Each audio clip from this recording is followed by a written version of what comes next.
نئے نئے بیانات کے لیے ہمارے چینل کو سبسکرائب کریں، ساتھ میں بیل آئیکن پہ بھی کلک کریں تاکہ میری آنے والی ہر نئی ویڈیو کی اپڈیٹ آپ کو مل جائے۔ والعاقبۃ للمتقین والصلاۃ والسلام علی سید المرسلین وعلی آلہ واصحابہ اجمعین، اما بعد فاعوذ باللہ من الشیطان الرجیم، بسم اللہ الرحمن الرحیم، قل لا اسألکم علیہ اجرا الا المودۃ فی القربى، آمنت باللہ صدق اللہ العظیم وصدق رسولہ النبی الکریم الامین، ان اللہ وملائکتہ یصلون علی النبی یا ایہا الذین آمنوا صلوا علیہ وسلموا تسلیما، الصلاۃ والسلام علیک یا سیدی یا رسول اللہ وعلی آلک واصحابک یا سیدی یا حبیب اللہ، الصلاۃ والسلام علیک یا محبوب رب العالمین وعلی آلک واصحابک یا رحمۃ للعالمین۔ معزز و مکرم سامعین محترم، اہل بیت اطہار کا تذکرہ ہو رہا تھا۔ اللہ تبارک تعالیٰ نے ارشاد فرمایا، قل لا اسألکم علیہ اجرا الا المودۃ فی القربى، اے محبوب علیہ الصلوۃ والسلام، آپ ارشاد فرما دیں، لا اسألکم، میں تم سے کسی چیز کا سوال نہیں کرتا ہوں، کوئی تم سے اجر طلب نہیں کرتا ہوں، الا المودۃ فی القربى، ہاں کوئی مال و متاع نہیں مانگتا ہوں، ایک چیز مانگتا ہوں، وہ کیا ہے؟ فرمایا الا المودۃ فی القربى، میرے جو قرابت دار ہیں ان کے ساتھ مودت کرنا۔ علیہ الصلوۃ والسلام کی حدیث مبارکہ، حضرت عبداللہ ابن عباس رضی اللہ تعالیٰ عنہ حدیث مبارکہ کے راوی ہیں۔ قال لما نازلت هذه الآیہ قل لا اسألکم علیہ اجرا الا المودۃ فی القربى، قالوا یا رسول اللہ من قرابتک هؤلاء الذین وجبت علینا مودتهم۔ جب یہ قرآن کی آیت نازل ہوئی تو علیہ الصلوۃ والسلام کی بارگاہ میں صحابہ نے عرض کیا، قالوا یا رسول اللہ من قرابتک، حضور وہ کون سے قرابت دار ہیں آپ کے؟ الذین واجبت علینا، جن کی محبت جو ہے ہم پر اللہ نے واجب فرما دی ہے، یعنی قرآن کی آیت اتری اور ساتھ ہی صحابہ نے حضور علیہ الصلوۃ والسلام کی بارگاہ میں سوال عرض کر دیا کہ قالوا یا رسول اللہ من قرابتک هؤلاء الذین وجبت علینا مودتهم، یا رسول اللہ، یا حبیب اللہ، پیارے آقا، وہ آپ کے قرابت دار کون ہیں جن کی مودت ہم پر اللہ نے واجب فرما دی ہے؟ اب یہ حضور کی بارگاہ، طبرانی کی یہ حدیث مبارکہ ہے، حضور کی بارگاہ میں یہ سوال ہوا، قرآن کی آیت نازل ہوئی، ساتھ ہی صحابہ نے ہمارے لیے آسانیاں پیدا کر دی نا، سوال کر دیا۔ اب ادھر سوال ہوا، میرے آقا علیہ الصلوۃ والسلام نے اس کی آگے وضاحت فرمائی، فرمایا قال علی وفاطمۃ وابناہما، فرمایا حضرت علی المرتضیٰ رضی اللہ تعالیٰ عنہ اور میری بیٹی فاطمہ اور میری بیٹی کے دونوں بیٹے. یعنی یہ حدیث پڑھ رہا ہوں. حدیث کے لفظ قال علی المرتضی رضی اللہ تعالیٰ عنہ، جن کی مودت واجب ہے، علی المرتضی رضی اللہ تعالیٰ عنہ، وہ فاطمہ تو، اور میری بیٹی فاطمہ رضی اللہ تعالیٰ عنہ. اور آگے فرمایا وابناہما، یعنی میری جو بیٹی ہے یا ان دونوں کے جو بیٹے ہیں، حضرت حسنین کریمین، حضرت امام حسن اور امام حسین رضی اللہ تعالی عنہما، ان کی جو مودت ہے وہ تم پہ اللہ نے واجب فرما دی. اس حدیث میں اس چیز کی وضاحت ہو گئی. وہ تو قرآن کی نص تھی، فرمایا قل لا اسألکم علیہ اجرا الا المودۃ فی القربى. اے محبوب ان کو کہہ دیں کہ میں تم سے کچھ نہیں مانگتا ہوں، میں نے تمہیں کلمہ پڑھایا، مسلمان کر دیا، تم جہنم میں گرنے والے تھے، میں نے پکڑ کے تمہیں جنت میں داخل کر دیا، میں نے تمہیں امام بنا دیا، تمہیں بڑی عزتیں دے دی، لیکن تم سے کچھ نہیں مانگتا ہوں. ہاں ایک ہی سوال کرتا ہوں کہ الا المودۃ فی القربى، میرے جو قرابت دار ہیں ان سے مودت کرنا. پھر سوال پیدا یہ ہوتا تھا جی قرابت دار کون ہے؟ اختلاف پیدا ہو سکتا تھا، کوئی کہہ سکتا تو فلاں ہے، کوئی کہہ سکتا تو فلاں ہے. اب صحابہ نے یہ ہمارے لیے آسانی پیدا کر دی. صحابہ نے حضور صلی اللہ علیہ وسلم کی بارگاہ میں عرض کیا حضور وہ قرابت دار کون ہیں، ہمیں ارشاد فرمائیں. تو علیہ الصلوۃ والسلام نے ارشاد فرمایا میرے جو قرابت دار ہیں وہ حضرت علی المرتضی رضی اللہ تعالیٰ عنہ ہیں، وہ حضرت فاطمہ الزہرا رضی اللہ تعالیٰ عنہا ہیں، اور ان کے 2 بیٹے ہیں. میرے علیہ الصلوۃ والسلام کی حدیث مبارکہ ہے ان ابی برزہ قال قال رسول اللہ صلی اللہ علیہ وسلم لا ينعقد قدم عبد حتى يسأل عن 4. حضرت ابو برزہ رضی اللہ عنہ بیان کرتے ہیں نبی کریم صلی اللہ علیہ وسلم نے ارشاد فرمایا آدمی کے دونوں قدم اس وقت تک اگلے جہاں میں نہیں پڑتے جب تک وہ 4 چیزوں کے بارے میں اس سے سوال نہیں کر لیا جاتا، یا 4 چیزوں کے بارے میں وہ جواب نہیں دیتا. اللہ کی بارگاہ میں اسے 4 باتیں پوچھی جائیں گی اور اسے 4 چیزوں کے بارے میں جواب دینا پڑے گا، ورنہ وہ کھڑا رہے گا، اس کے قدم آگے نہیں بڑھیں گے. علیہ الصلوۃ والسلام نے ارشاد فرمایا 4 چیزوں کے بارے میں اس سے پوچھا جائے گا. سب سے پہلے فرمایا ان جسدہ فیما ابلا. علیہ الصلوۃ والسلام نے ارشاد فرمایا کہ اس سے یہ پوچھا جائے گا کہ اس کے جسم کے بارے میں، اس نے اسے کس طرح جو ہے وہ بوسیدہ کیا، کہ اس نے یہ جوانی اس کو دی گئی، اس نے کس طرح گزاری، یہ اس کو جسم دیا گیا، اس نے جو ہے وہ اسے کس کاموں میں استعمال کیا. اللہ کی بارگاہ میں اس سے یہ سوال کیا جائے گا اور وہ اس سوال کا جواب دے گا. یہ پوچھا جائے گا، اس کے قدم آگے نہیں بڑھیں گے. حضور صلی اللہ علیہ وسلم نے ارشاد فرمایا اس سے یہ پہلا سوال ہوگا وَعُمَرِهِ فِيمَ أَفْنَا.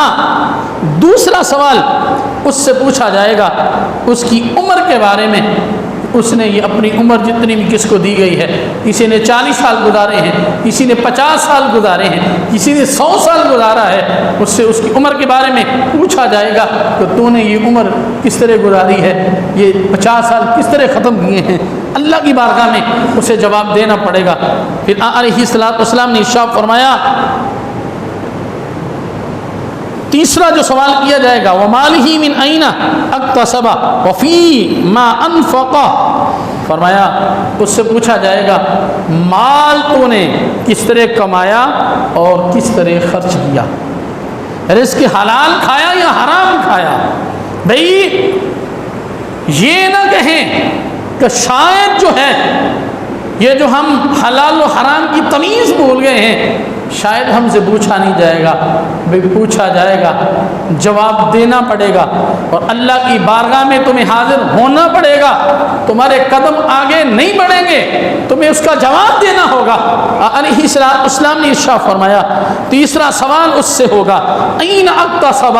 بھئی کہاں سے مال کمایا ہے، جواب دینا پڑے گا، بتائے گا کہ میں نے بچوں کی خاطر یہ کیا، میں نے حرام بھی کمایا اور حلال جو ہے اس کو جو ہے وہ میں نے چھوڑ دیا، کہا میرا گزارا نہیں ہوتا اور میرے بچوں کا گزارا نہیں ہوتا، میں نے حلال و حرام کی تمیز جو ہے وہ چھوڑ دی۔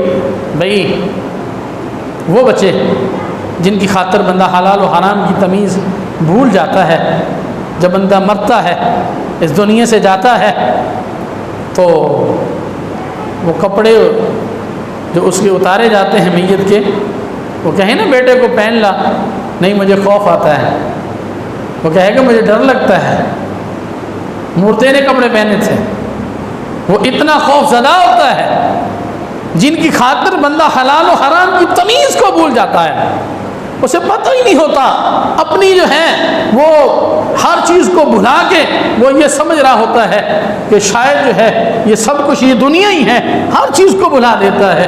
لیکن سامعین محترم، تیسرا سوال اللہ کی بارگاہ میں اس سے پوچھا جائے گا، کھڑا ہوگا اللہ کی بارگاہ میں۔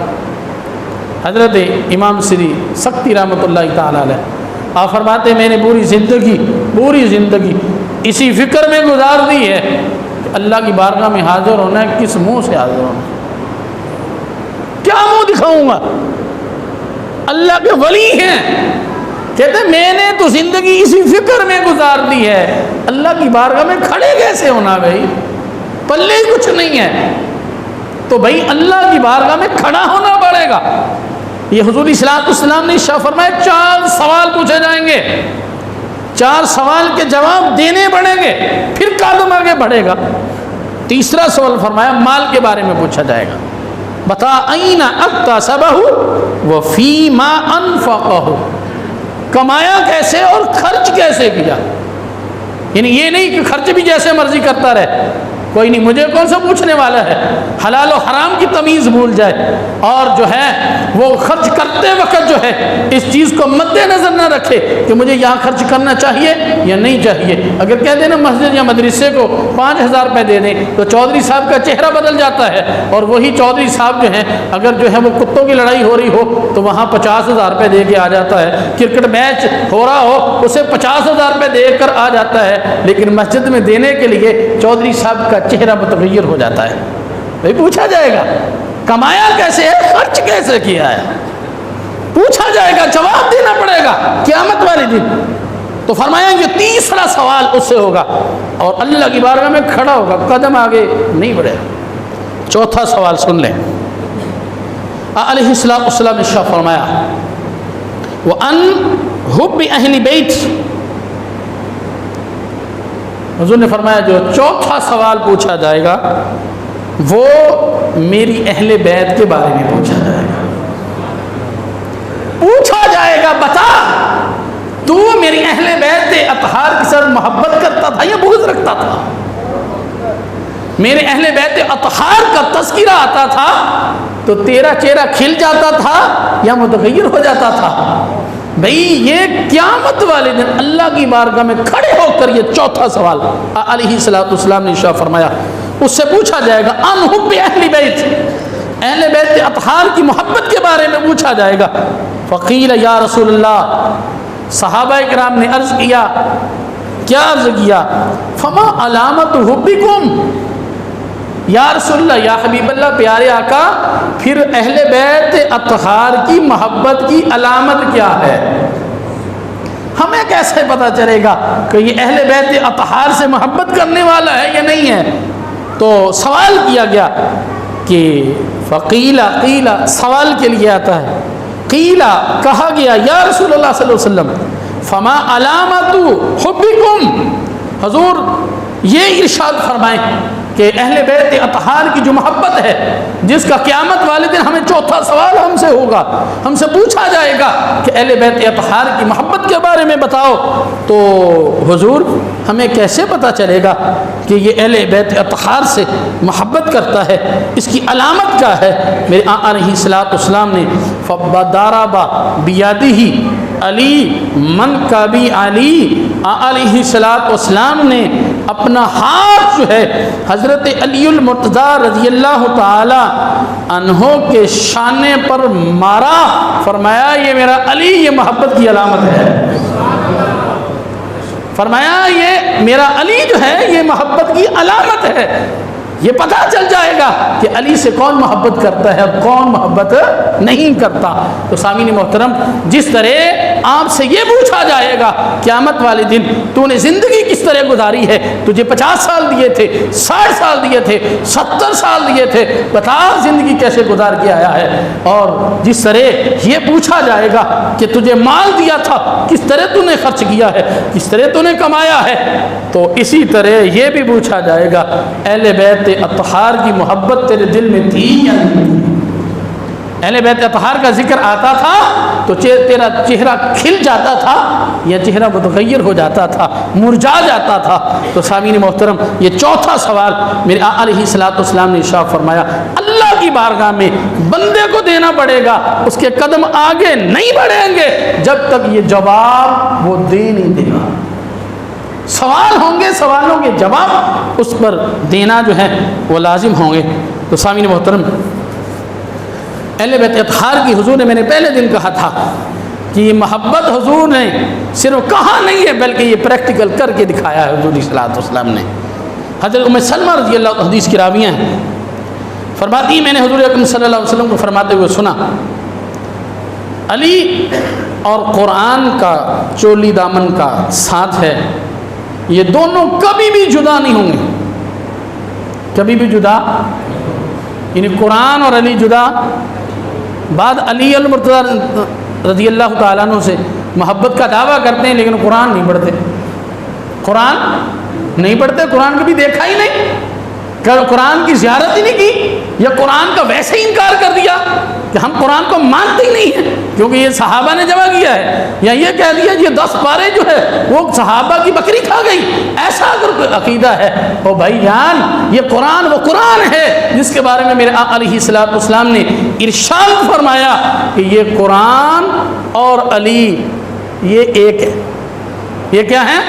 ایک ہیں۔ اور یہاں تک کہ حدیث کے لفظ سن لیں، علیہ الصلوۃ والسلام نے ارشاد فرمایا والقرآن مع علی لا تفترقان حتی یردا الحوض، فرمایا یہاں تک کہ دنیا میں بھی علی اور قرآن اکٹھے ہیں، یہاں تک کہ حوض کوثر پہ جائیں گے تو علی اور قرآن اکٹھے ہوں گے، حوض کوثر میں بھی یہ اکٹھے ہوں گے۔ اور سامعین محترم، آئیے میرے آقا علیہ الصلوۃ والسلام کی حدیث بھی سنیں۔ حضرت عائشہ صدیقہ رضی اللہ عنہ حدیث کی راویہ ہیں، ہم قریب جا رہے ہیں وقت کے۔ حضرت عائشہ صدیقہ کون راویہ ہیں؟ میں نے پہلے دن کہا تھا اہل بیت اطہار، حضرت عائشہ تو ویسے اہل بیت اطہار ہیں، یہ حضور کی بیویاں اہل بیت ہیں، ہمیں یاد رکھ لیں، حضور کی بیویاں اہل بیت ہیں، یہ گھر والیاں ہیں، گھر والوں کیسے آپ نکال سکتے ہیں؟ اہل بیت اطہار میں حضور کی اولاد، حضور کی بیویاں، یہ سب کے سب لوگ شامل ہیں، یہ اہل بیت ہیں، اور بیوی ہوتی ہے اہل بیت ہے، گھر والی ہوتی ہے اہل بیت ہے، اولاد بھی اہل بیت ہی ہوتی ہے۔ تو اس لیے جو ہے وہ علیہ الصلوۃ والسلام کی حدیث سماعت کریں۔ حضرت عائشہ صدیقہ رضی اللہ تعالی عنہا حدیث کی راویہ ہیں، کیا کہتی ہیں؟ قالت رأیت ابا بکر یکثر النظر الی وجہ علی، حضرت عائشہ صدیقہ رضی اللہ بیان کرتی ہیں میں نے اپنے والد گرامی کو دیکھا وہ کثرت کے ساتھ حضرت علی المرتضی رضی اللہ تعالی عنہ کے چہرے کی طرف دیکھا کرتے تھے۔ اب آپ مجھے یہ تو بات بتائیں نا جی، آپ کا کوئی دشمن ہو، آپ تو اس کی طرف دیکھتے نہیں ہیں نظر اٹھا کے، آپ نہیں بلاتے ہیں نا کسی کو، ناراضگی ہے اس کے ساتھ تو آپ تو چہرہ بدل لیتے ہو نا، وہ ادھر سے جا رہا ہو گلی بدل لیتے ہیں اور جو ہے وہ سے ملتے نہیں ہیں۔ آپ یہ مجھے بتائیں ایک شخص جو ہے وہ آپ یہ کہیں کہ ناراضگی بھی ہے اور وہ محبت سے اس کے چہرے کو بھی تکے، یہ کیسے ہو سکتا ہے؟ بھئی محبت ہوگی تو چہرے کو تکے گا، اگر محبت نہیں ہوگی تو چہرے کو تکے گا نہیں. حضرت عائشہ صدیقہ رضی اللہ حدیث کی راوی ہیں, کہتی میں نے اپنے والد گرامی کو دیکھا, حضرت ابوبکر صدیق رضی اللہ تعالی عنہ کو دیکھا کہ وہ کثرت کے ساتھ حضرت علی المرتضیٰ رضی اللہ تعالی عنہ جو ہیں ان کے چہرے کو تکا کرتے تھے. میں نے دیکھا تو آپ چہرے کو دیکھ رہے ہوتے. تو کہتی ہیں حضرت عائشہ صدیقہ رضی اللہ تعالی عنہ, فقلت لہ, میں نے اپنے والد گرامی سے کہا, یا آباتی, اے میرے ابا جان, آپ یہ تو بتائیں, اراکا تکثر النظر الی وجہ علی, میرے ابا جان آپ یہ بتائیں آپ علی المرتضیٰ رضی اللہ تعالی عنہ کے چہرے کو کثرت کے ساتھ کیوں دیکھتے ہیں؟ آپ دیکھتے رہتے ہیں چہرے کو, میرے ابا جان آپ بتائیں.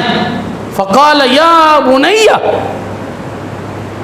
حضرت ابو بکر صدیق رضی اللہ تعالیٰ عنہ کہتے ہیں, اے میری بیٹی, یا بنیہ, اے میری بیٹی, سمیعت رسول اللہ. اب حضور کی حدیث بیان کر رہے ہیں, حدیث مبارکہ بیان کر رہے ہیں.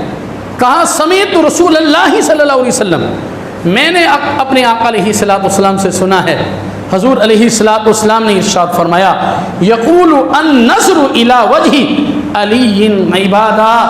علیہ الصلوۃ والسلام نے ارشاد فرمایا علی المرتضیٰ رضی اللہ تعالی عنہ کے چہرے کو دیکھنا عبادت ہے. کیا ہے؟ تو اس لیے حضرت ابوبکر صدیق رضی اللہ تعالی عنہ کہہ رہے ہیں, اسی لیے میں حضرت علی المرتضیٰ رضی اللہ تعالی عنہ کے چہرے کو کثرت سے دیکھتا ہوں, کیونکہ علی کے چہرے کو دیکھتا ہوں اللہ مجھے عبادت کا ثواب عطا فرماتا. اور دوسری روایت میں ہے کہ علیہ الصلوۃ والسلام نے ارشاد فرمایا حضرت علی المرتضیٰ رضی اللہ تعالیٰ عنہ کا ذکر بھی عبادت ہے. یہ حدیثیں ہیں, کوئی واقعہ نہیں ہے, میں نے الحمدللہ سامنے رکھی بھی حدیث کی کتاب ہی ہے. تو احادیث مبارکہ ہیں, حضور صلی اللہ علیہ وسلم نے ارشاد فرمایا آپ کا جو ذکر کرنا ہے وہ بھی کیا ہے؟ عبادت ہے, اور آپ کے چہرے کو دیکھنا یہ بھی عبادت ہے. تو صحابہ کی تو اہل بیت اطہار کے ساتھ محبت کی کیفیت یہ ہے کہ علی المرتضیٰ رضی اللہ تعالیٰ عنہ کے چہرے کو ٹک ٹکی باندھ کے دیکھتے ہیں, اللہ ہمیں عبادت کا ثواب عطا فرمائے. اللہ تبارک تعالیٰ ہمیں اہل بیت اطہار صحابہ کرام کا ادب و احترام کرنے کی توفیق عطا فرمائے, اور ان کے نقش قدم پر چلنے کی توفیق عطا فرمائے. وما علیہ الا البلاغ المبین.